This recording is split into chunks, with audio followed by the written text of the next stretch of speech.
The best-selling author on the planet works out of this office in his home in Palm Beach, Florida, overlooking the Atlantic.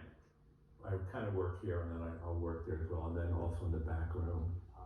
This is headquarters for the publishing empire the New York Times called James Patterson, Inc., the creative roost of a writer who's produced 73 #1 bestsellers and sold 325 million books.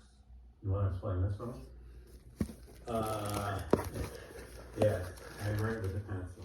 I just can't believe you produce all this not on a computer. Yeah, well, thank God I don't work on a computer, because then I'd really be prolific. The words writer's block aren't in Patterson's vocabulary.